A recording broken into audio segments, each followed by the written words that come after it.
This week saw the release of iOS 14.4.1, a surprise update that focused on just one thing: fixing a serious bug. Read full details here. Unless there's another bug that needs to be urgently squished, then iOS 14.5 is next up. And it's an update worth waiting for. Here are the 7 best things we know are coming. Point 1. Unlock your iPhone with your Apple Watch. This is easily the neatest update Apple has released midway through an iOS cycle, I'd say. You know how unlocking your iPhone when you're wearing a face mask takes a lot longer. Even though Apple made the system offer you the passcode option much quicker than before. Tapping in those 6 digits feels somehow old-fashioned, right? With iOS 14.5, if you're wearing your Apple Watch, unlocking with a face mask on becomes blindingly fast again. Provided your watch is passcode-enabled and you've selected Unlock with Apple Watch in Settings, the iPhone and watch will work together.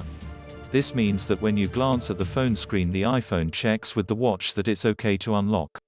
It only unlocks the iPhone, it doesn't verify Apple Pay purchases, for instance, so you can't accidentally do more than you intend to. Anyway, if you have your Apple Watch on, you would maybe use that for Apple Pay. Actually, I think all the new emoji are almost as cool as the unlock feature. Normally, we get a year's worth of new emoji around the same time as the new iOS launches in one big deluge, though it has been known to land at the very end of an iOS cycle, too. This time we're getting a new set of emoji now, too. You can read full details of them here, but key ones include 3 new smiley faces, including one that looks decidedly risqué, if you ask me. There are several hearts, one that's on fire and one that's bandaged, either meaning it's broken or mending, perhaps.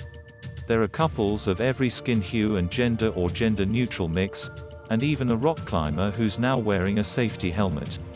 Oh, and the headphones emoji now looks entirely like Apple AirPods Max. That at least tells us the design of these headphones isn't about to change, I guess. This is also a very big thing. It means that when you launch an app that collects your activity data or tracks you, you can turn off that option. This is controversial, but I'm looking forward to knowing what apps are doing and reacting accordingly. Read more about this in Kato Flaherty's post. Here. Point 4. Choose your music service. This is also quite a big deal. You can't set a default music service in iOS, as you can with your web browser, for instance. However, when you say, "Hey, Siri," and ask your iPhone to play a favorite track, it will ask you which service you want it to use.